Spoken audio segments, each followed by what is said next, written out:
नमस्कार मित्रों, आज मैं व्यक्तित्व मापन की जिस विधि पर बात करने वाला हूँ, एक तो मैं परिस्थिति विश्लेषण विधि पर बात करने वाला हूँ। सबसे पहले परिस्थिति विश्लेषण विधि जिसकी चर्चा आज मैं कर रहा हूँ, मैं बताना चाह रहा हूँ कि परिस्थिति विश्लेषण विधि एक बहुत महत्वपूर्ण विधि। ध्यान दें, परिस्थिति विश्लेषण विधि, आपको जानकारी हो, परिस्थिति विश्लेषण विधि की अगर बात की जाए तो मे एंड हॉटसॉन वो इसके समर्थक माने जाते हैं। मे एंड हॉटसॉन क्या है ये परिस्थिति विश्लेषण विधि, उसको भी समझने की कोशिश करना। कहते हैं कि मे एंड हॉटसॉन ये इस परिस्थिति विश्लेषण विधि के समर्थक माने जाते हैं।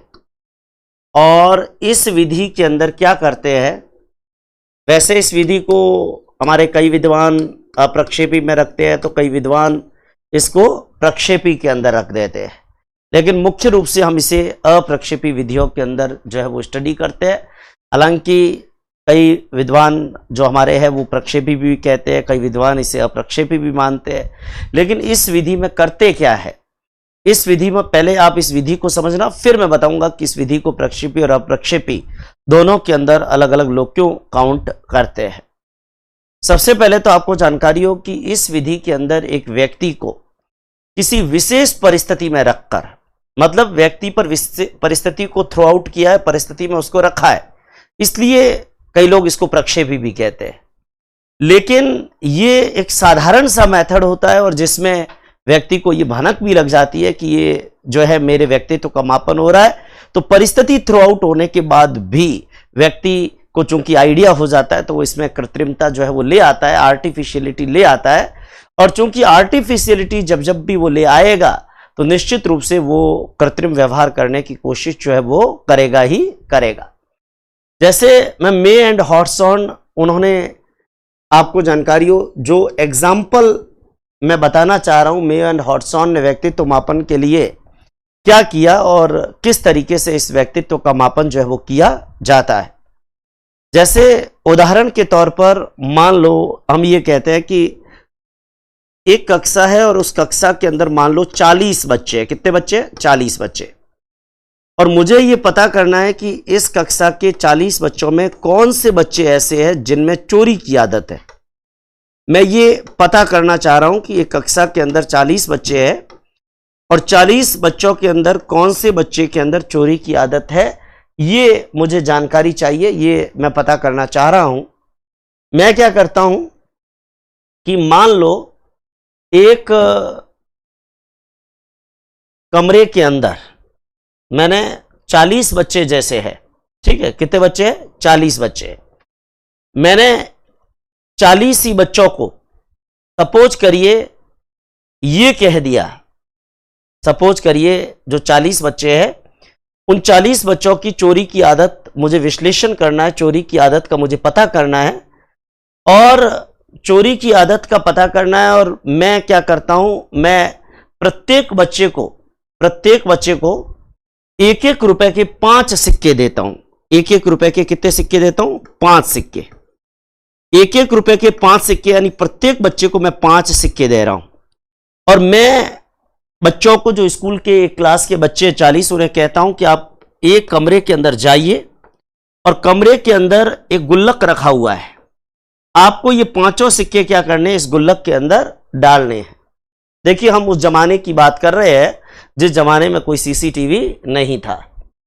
अब बच्चे को कह दिया कि 1-1 रुपए के 5 सिक्के दिए और आपको इस गुल्लक के अंदर डालने हैं, सपोज करिए गुल्लक में डालने। 40 बच्चों में मान लो 1 या 2 बच्चे ऐसे हैं जिनकी चोरी की आदत है, जिनको पता है, या चोरी की जगह मैं यहां पर ईमानदारी की आदत कह दूं तो ज्यादा बढ़िया है, ठीक है ना। चोरी की जगह मैं यहां पर ईमानदारी की आदत का विश्लेषण कहूं तो ज्यादा बढ़िया है। मान लो हम ये देख रहे हैं कि बच्चे कितने ईमानदार है। सपोज करिए हमने बच्चों को 1-1 रुपए के 5 सिक्के दिए और उनको कहा कि जाकर कमरे के अंदर गुल्लक में डालो, लेकिन सभी बच्चों को साथ नहीं भेजा। कमरे के 2 गेट है, एक गेट से बच्चा अंदर जाएगा, गुल्लक के अंदर पैसे डालेगा पांचों सिक्के, और दूसरे गेट से बाहर आ जाएगा। ठीक है। और दो टीचर है, एक टीचर इधर खड़ा है, दूसरा टीचर इधर खड़ा है। बच्चा एंटर एक टीचर करवा रहा है, आउटर से बच्चे को दूसरे कमरे के अंदर दूसरा टीचर भेज देता है। मान लीजिए सभी बच्चे जो 40 बच्चे हैं उनको 1-1 रुपए के 5 सिक्के दिए गए, और पांचों सिक्के उन्होंने कमरे के एक गेट के से अंदर गए, दूसरे गेट से बाहर निकले, और बीच में गुल्लक के अंदर 5-5 सिक्के वो डालते गए जो उनको दिए गए थे। प्रक्रिया पूरी हो गई। और अब आप मुझे बताइए कि इस गुल्लक के अंदर 40 बच्चे और प्रत्येक बच्चे को 5 सिक्के दिए थे, इसका मतलब इस गुल्लक में कितने रुपए होने चाहिए? 200 रुपए होने चाहिए। लेकिन मान लो ये परिस्थिति जब हमने क्रिएट की, और इस परिस्थिति को क्रिएट करने के बाद सपोज करिए जब पैसे काउंट किए तो मान लो पैसे 195 रुपए निकले। कितने रुपए निकले? 195 रुपए। होने कितने चाहिए थे? 200। इसका मतलब 5 रुपए कम है। कितने रुपए कम है? 5 रुपए कम है। तो हमारे सामने सर्कमस्टांसेस क्या हो सकता है कि या तो 5 बच्चे चोर है, पांचों ने 1-1 रुपया छिपा लिया, या 4 बच्चे चोर हो सकते हैं, 3 बच्चों ने 1-1 रुपया कम डाल दिया, मतलब 1-1 रुपया अपने पास रख दिया और 4-4 रुपए गुल्लक में डाल दिए, और एक बच्चे ने 2 रुपया अपने पास रख दिया और 3 रुपए गुल्लक में डाल दिए। ऐसा भी हो सकता है कि 3 बच्चे चोर हो, 2 बच्चों ने 2-2 रुपए अपने पास रख दिए, 3-3 रुपए गुल्लक में डाल दिए, और एक बच्चे ने 1 रुपया अपने पास रख दिया, 4 रुपए गुल्लक में डाल दिए। और हो सकता है केवल एक ही बच्चा चोर हो, उसने 5 ही रुपए अपने पास रख दिए और एक भी गुल्लक में नहीं डाला हो। मतलब ये सारी स्थितियां हो सकती है कि इतने बच्चे मतलब अपने पास रखा हो, ईमानदारी उन्होंने नहीं बरती हो, ये हो सकता है। फिर हम क्या करते हैं, सपोज करिए हमने 2-4 दिन गुजर गए, क्योंकि आप हाथों हाथ करोगे तो बच्चों को पता चल जाएगा। ये गेम की रूप में इसको हमने ले लिया। मान लो 10 दिन गुजर गए, फिर हमने केस 2 लिया। इस बार हमने क्या किया, वही 40 बच्चे हैं, लेकिन इस बार हमने बच्चों को 2 रुपए के 2-2 सिक्के दिए। 2 रुपए के कितने सिक्के दिए? 2-2 सिक्के दिए। और उन सभी बच्चों को फिर यह कहा कि कमरे में जाओ, गुल्लक के अंदर पैसा डालो और दूसरे गेट से बाहर आ जाओ। एक गेट से अंदर, दूसरे गेट से बाहर। अब हमने जब ये प्रक्रिया पूरी की और इन सिक्कों को काउंट किया, तो सपोज करिए 2 रुपए के 2 सिक्के, मतलब हर बच्चे को हमने 4 रुपए दिए थे। 40 × 4 160 रुपए होने चाहिए। और मान लो हमारी कैलकुलेशन पर हमें पता चला कि रुपए 156 ही निकले। इसका मतलब 4 रुपए कम निकले, और इस बार हमने 1 रुपए का नहीं 2 रुपए का सिक्का है। या तो एक बच्चा चोर है जिसने 2 रुपए के दोनों सिक्के अपने पास रख दिए, और या फिर 2 बच्चे चोर है, दोनों ने 1-1 सिक्का अपने पास रख दिया। मतलब 4 रुपए ही तो कम हुए। या तो 4 रुपए मतलब 2 रुपए के दोनों सिक्के एक ही बच्चे ने अपने पास रख दिए, और या फिर 2 रुपए के दोनों सिक्के हमने 2-2 सिक्के दिए थे, बच्चे ने 1-1 सिक्का अंदर डाल दिया और 1-1 सिक्का अपने पास रख दिया। हो सकता है 2 बच्चे चोर हो। इसका मतलब पहले केस में हमको लग रहा था 5 बच्चे ईमानदार नहीं है, या 5 बच्चे चोर या ईमानदारी हम एक दूसरे के कॉम्प्लीमेंट्री के रूप में कह सकते हैं। ठीक है ना। यहां ईमानदारी की बात कहूं तो ज्यादा बढ़िया, वैसे चोरी भी कहूं तो कोई बड़ी बात नहीं है, क्योंकि पैसा अंदर डालना था और डाला नहीं। वैसे चोरी का मतलब तो चीज को लेना, यहां तो ईमानदारी कह दो, ज्यादा बेटर वर्ड है। पर मैं बताना चाह रहा हूं, इस बार हमारा यह भ्रम निकल गया। हम सोच रहे थे 5 बच्चे ईमानदार नहीं है, लेकिन अब 4 रुपए ही कम हुए, और वो तभी हो सकता है जब 2 रुपए के 2 सिक्कों की बात है। इसका मतलब अब हमारा भ्रम यह आ गया कि 2 बच्चे ऐसे हैं जो ईमानदार नहीं है। मान लो 2 बच्चे ईमानदार नहीं है। फिर तीसरे केस में हमने क्या किया, कुछ दिन और गुजरने दिए ताकि बच्चों को शक नहीं हो। 40 बच्चे हैं, और इस बार हमने क्या किया, बच्चों को 5-5 रुपए के सिक्के दिए, 1-1 सिक्का दिया। और बच्चों ने फिर वही किया, गुल्लक के अंदर सिक्का डाला, एक गेट से अंदर गए, दूसरे गेट से बाहर आए।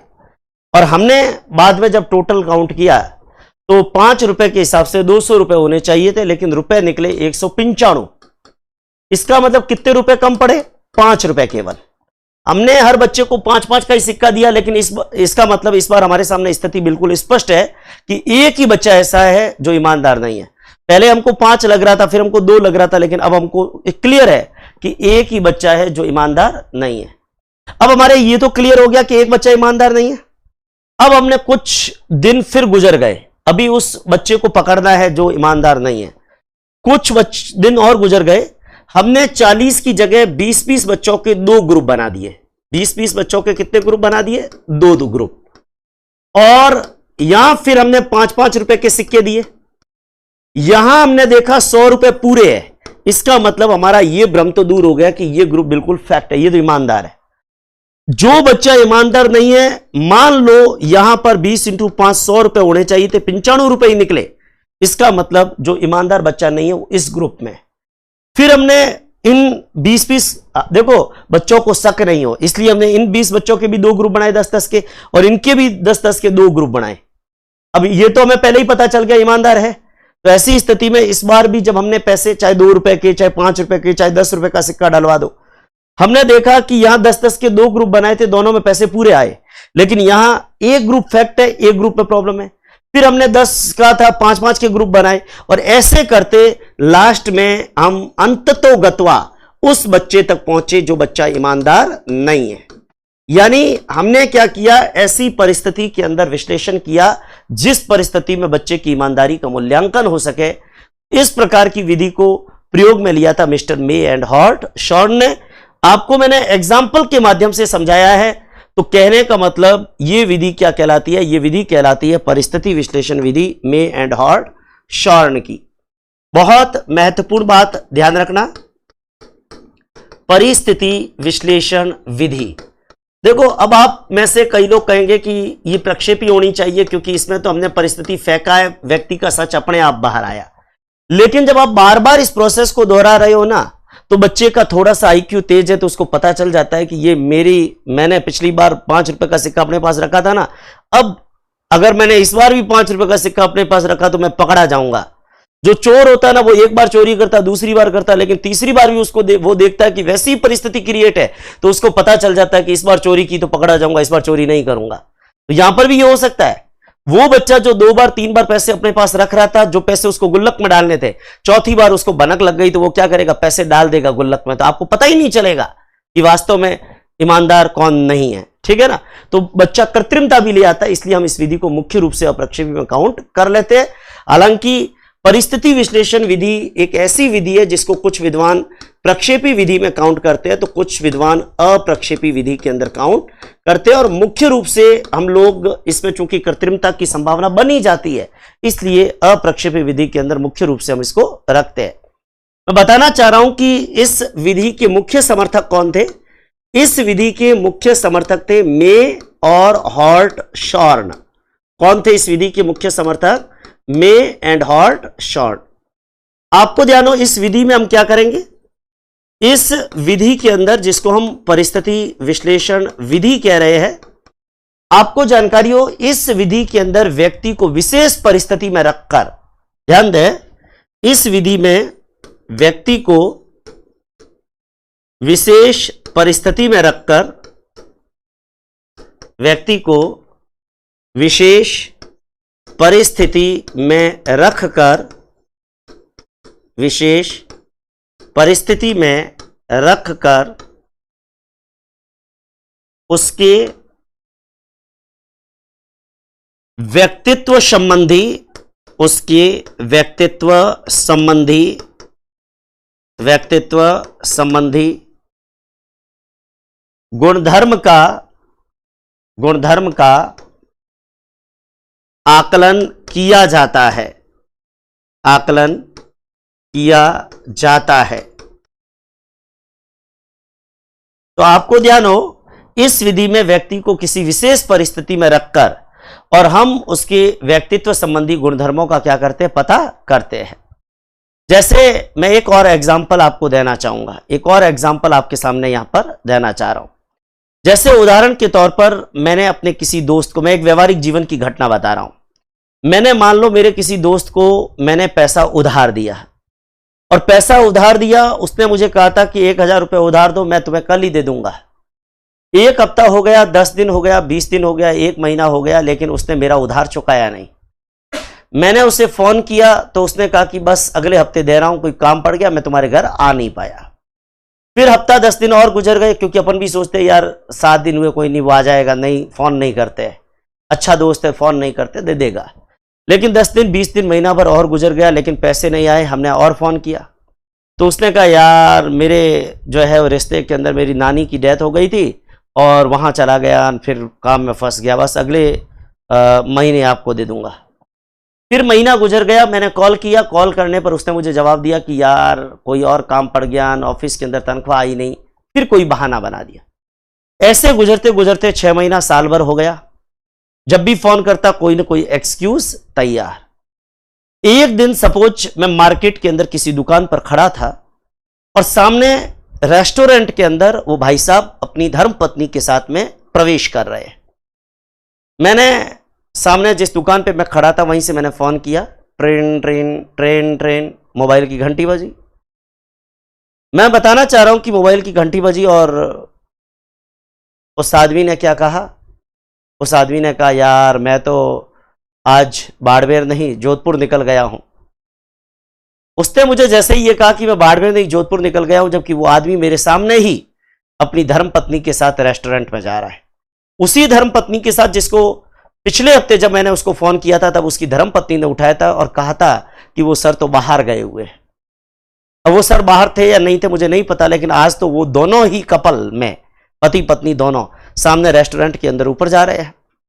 मैंने फोन किया तो मेरे को कहा कि भाई मैं तो बाड़मेर से जोधपुर निकल गया हूं, पैसे जो है बस वापस आते ही तुम्हें देता हूं। और इधर भाई साहब रेस्टोरेंट में आराम से दावत जीमने आए हुए हैं।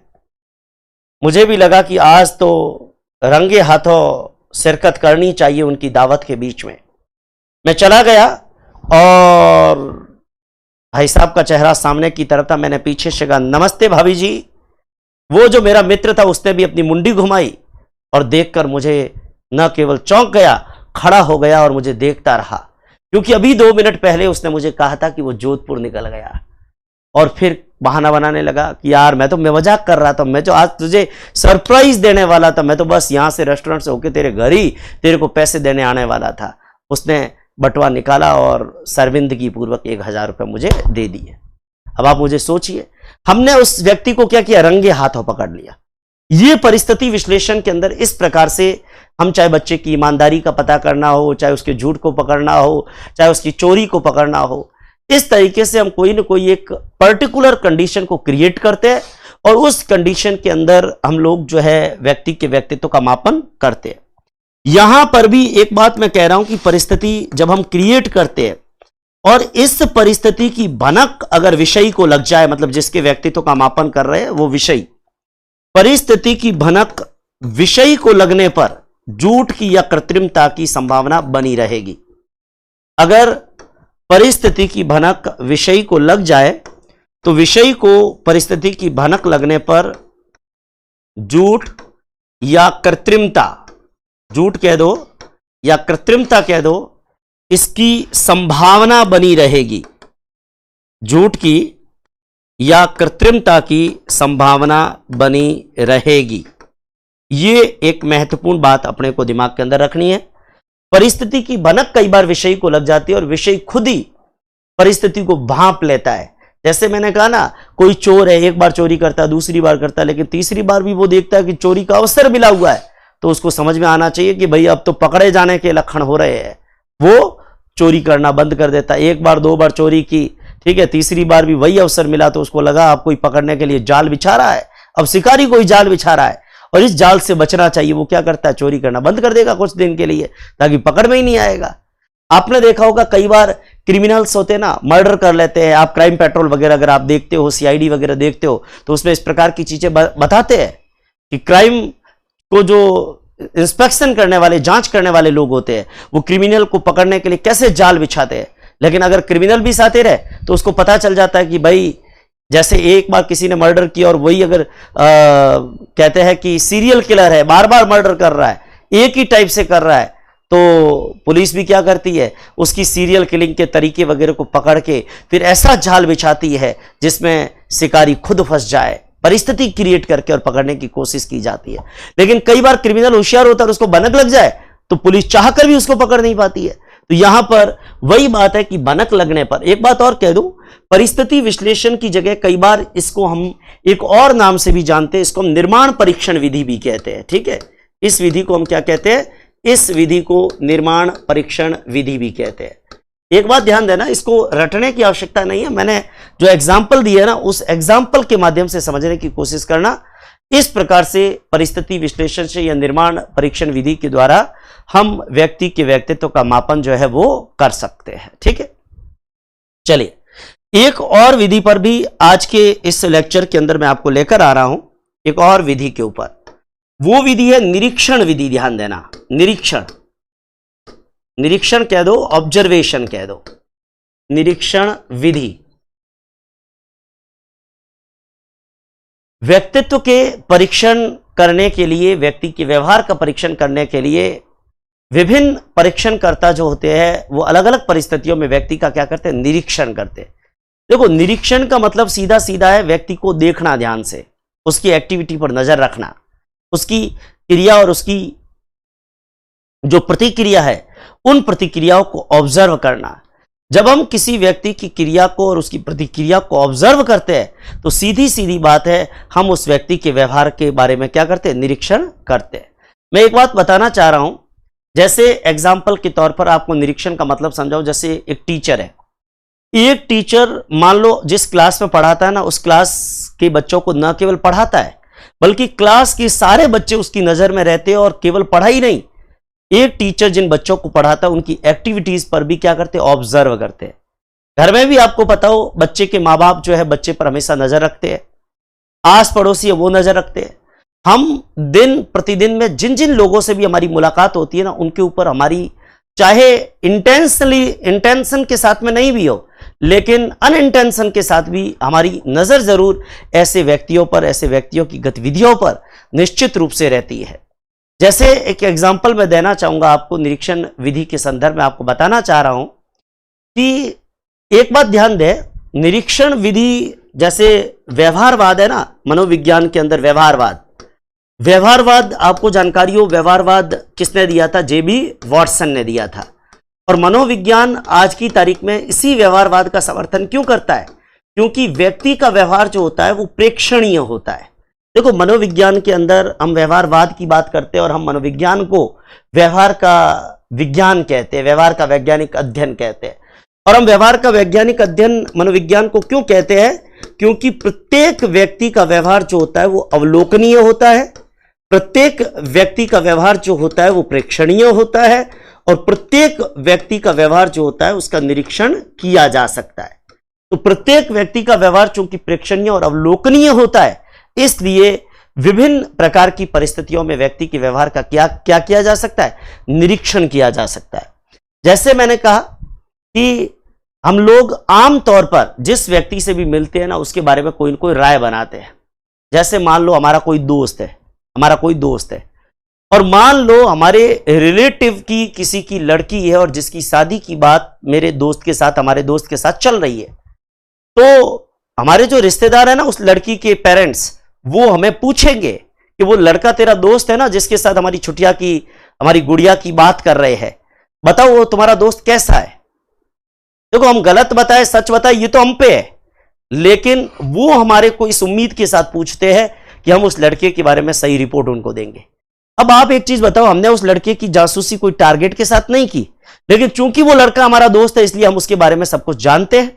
और जानते क्यों है? क्योंकि वो चूंकि हमारा दोस्त है, हमारे साथ बैठता है, हमारे साथ उठता है, हमारे साथ में खाना पीना होता है, नाश्ता करता है, खाना खाते हैं, गप्पे लगाते हैं, हंसी मजाक भी होता है। और दोस्तों की हंसी मजाक में दोस्तों से छिपा तो कुछ भी नहीं होता कि वो लड़का वास्तव में कैसा है।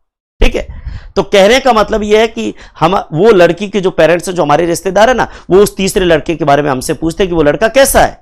क्यों? क्योंकि हमने उस लड़के का क्या किया है? निरीक्षण किया है, और निरीक्षण के द्वारा हमने उसके व्यवहार को जांचा है। हमें पता है कि वो लड़का कैसा है, डींगे हाँकने वाला है कि ईमानदार है कि चोर है, झूठा है, कपट्टी है, या फिर बहुत ही पोलाइट है, विनम्र है, कैसा है, हमें सारी चीजें पता चल जाएगी। मैं यहां पर जब निरीक्षण विधि की बात करता हूं तो निरीक्षण विधि का मतलब यही है कि विभिन्न परिस्थितियों में व्यक्ति के व्यवहार का क्या होता है? निरीक्षण होता है।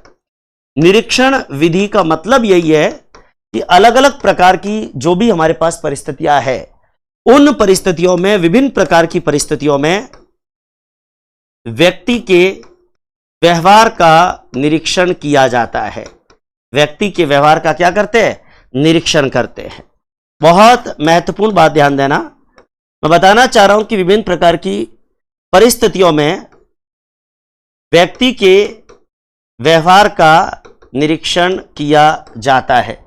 अलग अलग प्रकार की जो परिस्थितियां होती है, उन परिस्थितियों के अंदर व्यक्ति के व्यवहार का क्या करते हैं? निरीक्षण करते हैं।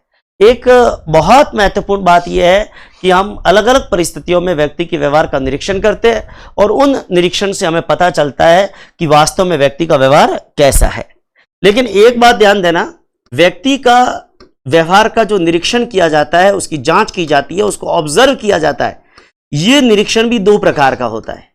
एक होता है नियंत्रित निरीक्षण और एक होता है अनियंत्रित निरीक्षण।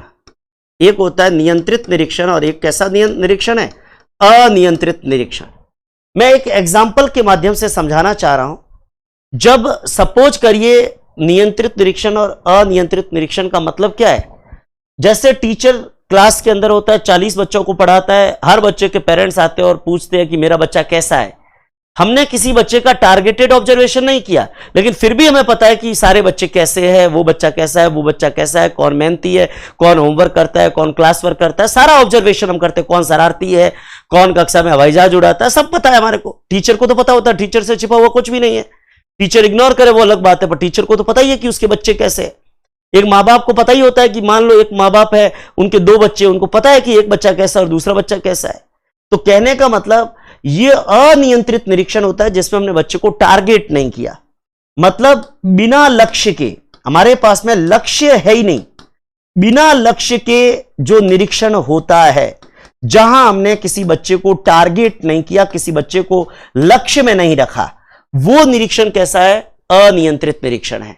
लेकिन नियंत्रित निरीक्षण जो होता है ना, इसमें जिस व्यक्ति का निरीक्षण हो रहा है, जो विषयी है हमारा, विषयी मतलब जिसका निरीक्षण कर रहे हैं, वो विषयी हमारा लक्ष्य होता है। जैसे मैंने कहा कि सपोज करिए, उदाहरण के तौर पर लड़के और लड़की की शादी की बात हो रही है और लड़की के पेरेंट्स लड़के पर उसके किसी पड़ोसी को नजर रखने के लिए कहते हैं, और वो पड़ोसी 2 दिन, 4 दिन, 10 दिन, हमेशा जब भी गुजरता उसी लड़के पर नजर रहती है। तो जब टारगेट में कोई लड़का रहता है ना, जब नजर में कोई लड़का रहता है निरीक्षण के दौरान, तो वो होता है नियंत्रित निरीक्षण। इसमें एक एग्जांपल मैं आपको और दे दूं। जैसे मान लो एक टीचर के पास वैसे तो 40 बच्चे हैं जिन पर उसकी नजर रहती ही है, मतलब अनियंत्रित निरीक्षण तो होता ही है। लेकिन एक बच्चे के पेरेंट्स उस टीचर के दोस्त है और वो टीचर के पास आए और कहा कि तू बाकी बच्चों का ध्यान रखे नहीं रखे, लेकिन मेरा ये जो राम है ना, इस राम पर तो विशेष नजर रखना। और फिर टीचर राम पर विशेष नजर हमेशा रख रहा है, तो ये नियंत्रित निरीक्षण है, क्योंकि वहां एक पर्टिकुलर बच्चा उस टीचर के ऑब्जर्व के अंदर है, उस टीचर के टारगेट के ऊपर है, उस टीचर के लक्ष्य के ऊपर है। तो जब आप किसी का लक्ष्य करके निरीक्षण करो, विषय आपका लक्ष्य हो, या फिर मैं ये कहूं कि जब निर्धारित लक्ष्य पर, निर्धारित लक्ष्य का निरीक्षण किया जाए। ये निर्धारित लक्ष्य कौन? कोई भी बच्चा या कोई भी व्यक्ति जिसका निरीक्षण हम कर रहे हैं, अगर वो हमारे टारगेट में है, तो ऐसी स्थिति के अंदर हम नियंत्रित निरीक्षण कहते हैं। और जैसे अपन साक्षात्कार के अंदर पढ़ते हैं ना, औपचारिक साक्षात्कार, ठीक उसी तरीके से ही है। नियंत्रित निरीक्षण एक प्रकार का औपचारिक निरीक्षण होता है जिसमें सब कुछ पहले से फिक्स है कि इस बच्चे का निरीक्षण करना है, इन जगहों पर करना है। लेकिन अनियंत्रित निरीक्षण के अंदर बच्चा वो टारगेटेड नहीं है। जिनसे भी हम मिलते हैं, उठते हैं, बैठते हैं, जिस सर्कल में रहते हैं, वहां हम कोई न कोई निरीक्षण करते ही है। तो वो निरीक्षण क्या होता है? वो निरीक्षण एक प्रकार का अनियंत्रित निरीक्षण जो है वो होता है। आपको मैं बताना चाह रहा हूं कि जब हम निरीक्षण विधि की बात करते हैं, तो इस निरीक्षण विधि के कई लाभ है, कई हानियां भी है। इस निरीक्षण विधि के कुछ गुण भी है, कुछ दोष भी है। ये आपको यहां पे समझना होगा कि निरीक्षण विधि के कुछ गुण भी है और इस निरीक्षण विधि के कुछ दोष भी है। जैसे उदाहरण के तौर पर निरीक्षण विधि का सबसे बड़ा गुण क्या है कि इसका क्रियान्वयन बहुत सरल है, क्योंकि किसी पे केवल नजर ही तो रखनी है। क्रियान्वयन इस विधि को करना बहुत आसान है। बाकी विधियों की तुलना में इसका क्रियान्वयन बहुत ही आसान है, क्रियान्वयन बहुत ही सरल है। लेकिन इसका दोष क्या है? एक तो कृत्रिमता की संभावना रहेगी, एक कई बार निरीक्षण करने वाला व्यक्ति जो है वो पूर्वाग्रह से ग्रसित होता है। मतलब निरीक्षण जो व्यक्ति कर रहा है और उसके दिमाग में पहले से ही बैठा हुआ है कि वो लड़का बेईमान ही है, तो वो लड़का कितना भी बढ़िया से बढ़िया काम कर ले तो भी हम उसे बेईमान की नजर से ही देखते कि वो लड़का बेईमान है। मतलब कई बार अपना मतलब एक प्री अजम्पशन होता है, जैसे किसी लड़के के बारे में टीचर के दिमाग में बैठ गया कि वो लड़का ठोठ है, वो बढ़िया करता है ना तो भी टीचर गलती ढूंढने की कोशिश करता है। तो कहने का मतलब पूर्वाग्रह से भी टीचर क्या होता है? ग्रसित होता है। इसके अलावा जिस बच्चे का निरीक्षण कर रहे हो और उस निरीक्षण जिस बच्चे का कर रहे हो और उसको पता चल गया कि मेरा निरीक्षण हो रहा है, जैसे बच्चा है उसको पता है कि मेरे पिताजी ने इस टीचर को बरान दिया और अब ये मेरे पे नजर रखे हुए है, तो बच्चा शरारती होते हुए भी ऐसे व्यवहार करता है जैसे वो सबसे बढ़िया हो। आपने कई बार देखा होगा, मान लो एक क्लास के अंदर अलग अलग टीचर अलग अलग सब्जेक्ट पढ़ा रहे हैं, एक बच्चा है जो शरारती है, लेकिन एक पर्टिकुलर टीचर जो रौबदार है और जो उस बच्चे के पिताजी की दोस्त है, उसको पता है कि अब इनका कालांश से वो उनका कालांश आने से पहले ही कॉपी लेके बैठ जाता है। पूरा दिन भले ही शरारत करे, लेकिन उसको पता है कि ये जो टीचर जिसका कालांश है ये मेरे पे टारगेट करके नजर रखे और ये मेरे पिताजी को शिकायत करेंगे, तो उनके आने से पहले ही वो एकदम भोला भाला बच्चा बन जाता है। तो कहने का मतलब इस प्रकार की विधि में विषयी क्या होता है? कई बार अपना सच भी छिपा लेता है। कई बार विषयी अपना सच भी छिपा लेता है। आपको जानकारी हो, इस विधि के अंदर कई बार विषयी अपना सच भी छिपा लेता है। इस प्रकार की एक समस्या भी हमारे को जो है इस प्रकार की विधि के अंदर सामने आती है।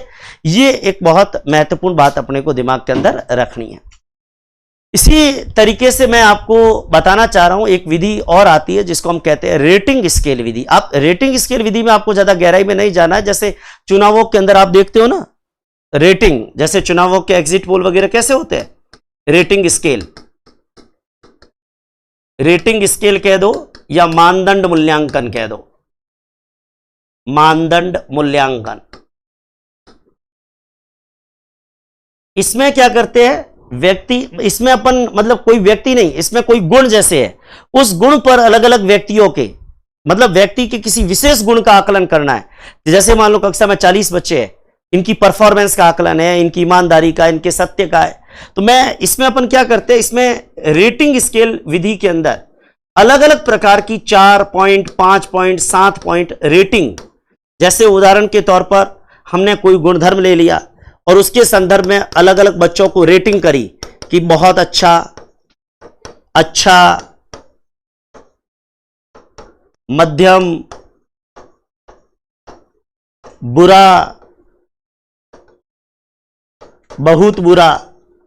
तो अब इसके ऊपर जब हम विश्लेषण करते हैं ना कि मान लो अच्छे वाले कितने बच्चे हैं, बहुत अच्छे वाले कितने हैं, बुरे वाले कितने, तो ऐसी स्थिति के अंदर ये विधि क्या कहलाती है? ये विधि रेटिंग स्केल विधि कहलाती है। आमतौर पे 5 स्टार रेटिंग, 5 रेटिंग। आपने जैसे इसका एक एग्जांपल बताता हूं, अपन कोचिंग सेंटर्स के जैसे एप्लीकेशन होते हैं। अब एप्लीकेशन के अंदर आपको पता है ना 5 स्टार की रेटिंग प्ले स्टोर पे देते हैं। अब कई 5 देते हैं, कई 3 देते हैं, कई 2 देते हैं। तो अलग अलग लोग जिनको ऐप ज्यादा पसंद होता है वो क्या करते हैं, प्ले स्टोर पे जाके 5 ही पॉइंट पे क्लिक कर देंगे, 5 रेटिंग दे देंगे। कोई 4 देगा, कोई 3 देगा। 1000 लोगों ने रेटिंग दी तो 1000 लोगों ने जितनी रेटिंग दी उसका एवरेज निकालकर उस ऐप की टोटल रेटिंग आ जाती है, जिससे पता चल जाता है कि ये अच्छा है या ये ऐप बुरा है। इस प्रकार से रेटिंग स्केल विधि का भी प्रयोग करते हैं। इसमें रेटिंग के माध्यम से किसी विशेष गुण का आकलन किया जाता है। रेटिंग विधि में क्या करते हैं, रेटिंग के माध्यम से विशेष गुण का आकलन करते हैं।